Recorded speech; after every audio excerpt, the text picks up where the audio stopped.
जय श्री राधे। आज हम फलित ज्योतिष में सीरियल नंबर 15 की बात कर रहे हैं और आज हम पढ़ेंगे ग्रहों की दृष्टि शुभ है या अशुभ, कौन से ग्रह शुभ है या अशुभ है या पाप है या क्रूर है, इसके बारे में समझेंगे। हम अभी तक सीरियल नंबर 14 तक पढ़ चुके हैं। हम पिछले वीडियो में आपको ग्रहों के दृष्टियों के बारे में हमने बतलाया था। आज पढ़ेंगे कि ग्रहों का स्वभाव क्या होता है, पाप है या पुण्य है। इसको अगर आप समझ लिए तो ज्योतिष शास्त्र को समझने में आसानी हो जाएगी। चलिए देखते हैं।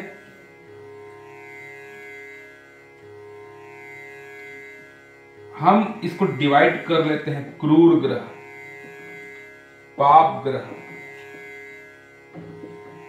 और शुभ ग्रह।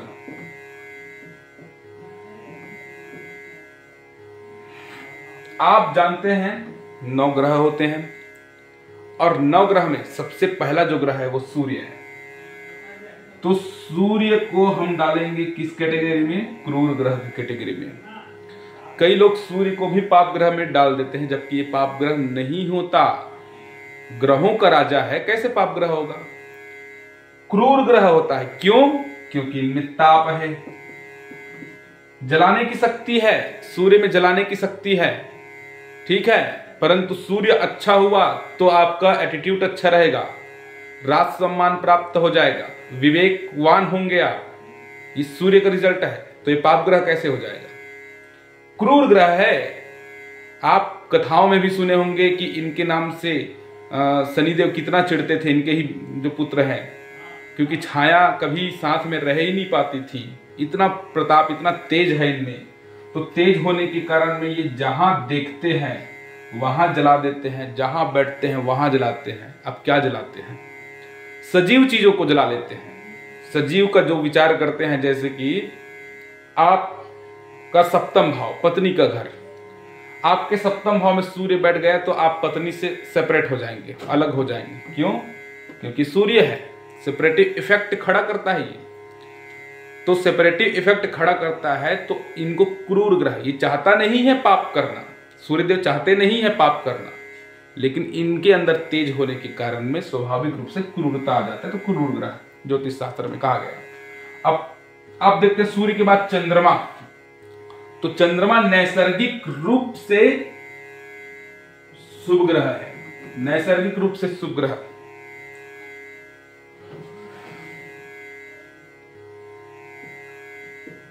चंद्रमा नैसर्गिक रूप से शुभ ग्रह।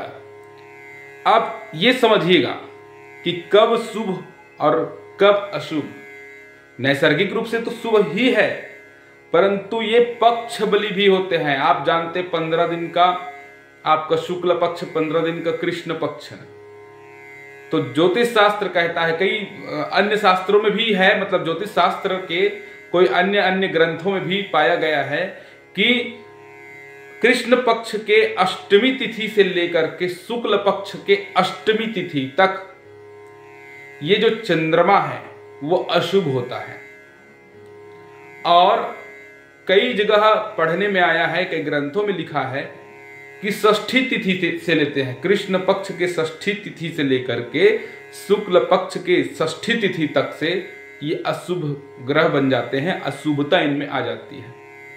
ठीक, तो ये पक्ष के अनुसार से चलते हैं, परंतु इनको भी शुभ ग्रह के अंदर में डाला गया है। और हम अष्टमी से अष्टमी तक मानते हैं, कृष्ण पक्ष से अष्टमी अमावस होते हुए शुक्ल पक्ष का अष्टमी ये पाप ग्रह बन जाएंगे, और शुक्ल पक्ष के अष्टमी से कृष्ण पक्ष के अष्टमी तक से ये शुभ ग्रह बन जाते हैं। लेकिन नैसर्गिक ग्रह ये शुभ ही माना गया है ज्योतिष शास्त्र में। चंद्रमा के बाद में मंगल को पाप ग्रह माना गया है। मंगल को पाप ग्रह माना गया, नैसर्गिक रूप से ये पाप ग्रह है। देखेंगे तो भी वहां पर प्रभाव डाल देंगे, अपना पाप प्रभाव डाल देंगे, बैठेंगे वहां भी ये डाल देंगे।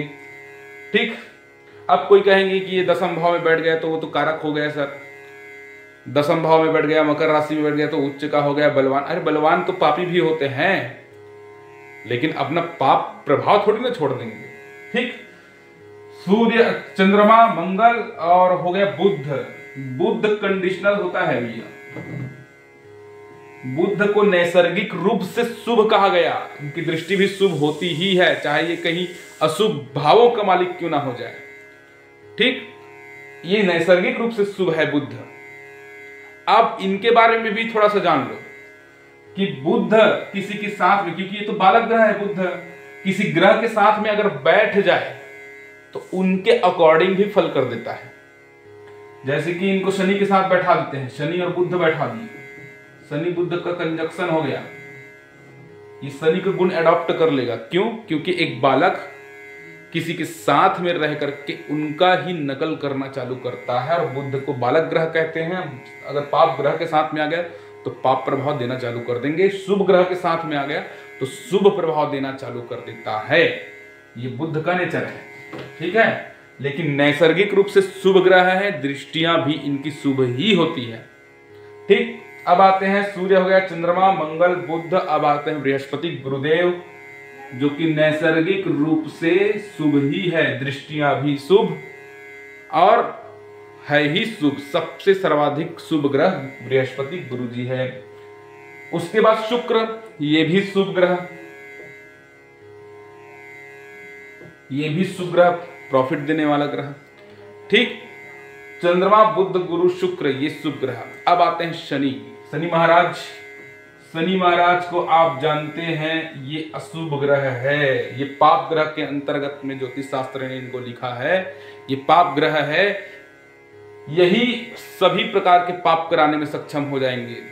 दृष्टियां में भी आप जानते हैं विच्छेदात्मक दृष्टि, कथाओं में सुने होंगे, गणेश जी बना करके रखे हुए थे, पार्वती माता, गणेश जी का निर्माण हुआ था, गणेश जी का जन्म हुआ था और शनिदेव की दृष्टि पड़ गई, वहां पर उनका गला ही कटना पड़ गया था।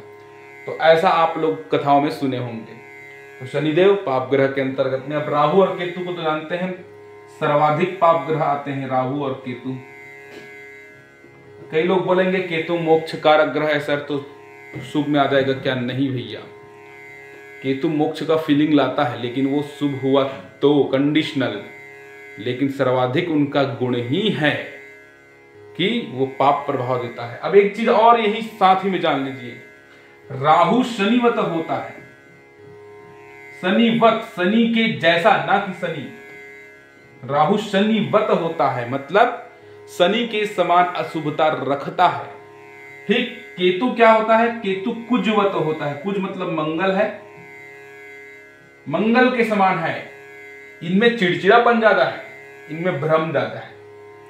ठीक, एक कुजवत है मंगल के समान, लेकिन पाप ग्रह है, स्वयं पाप ग्रह है, परंतु मंगल के समान पाप। और ये राहु जो है शनि के समान पाप ग्रह होता है। तो आप लोग समझे होंगे कि क्या क्रूर ग्रह, क्या पाप ग्रह और कौन सा शुभ ग्रह। अब देखिए इनके दृष्टियों में वो अपने अकॉर्डिंग, जैसे कि शुभ ग्रह है तो उनकी दृष्टियां भी शुभ होगी, पाप ग्रह है दृष्टियां भी पाप ग्रह होंगी, क्रूर ग्रह है दृष्टियां भी क्रूर ही होंगी। तो ये इस एपिसोड में आप लोगों ने जाना कि कौन से शुभ ग्रह, कौन से पाप ग्रह और कौन से क्रूर ग्रह। इनको समझ ली तो ज्योतिष शास्त्र को समझने में आसानी होगी और आप स्वयं की कुंडली में भी समझ पाएंगे कि हमारा ये ग्रह कहाँ बैठा है, तो कौन से घर को देख रहा है और क्या अशुभ रिजल्ट उस ग्रह से, उस घर से लेकर जो भी बातों का विचार किया जाता है, उनका अशुभ और शुभ परिणाम को आप अपने कुंडली में देख सकते हैं। आगे हम महादशाओं की चर्चा करेंगे, महादशाओं को समझेंगे, क्योंकि महादशा टाइम फ्रेम होता है, कब क्या घटना घटने वाली है ये महादशाओं से ही जाना जाता है। तो आगे ज्योतिष शास्त्र में इसको भी समझेंगे। अभी तक के लिए बस इतना ही, आगे फिर मिलेंगे। नमस्कार।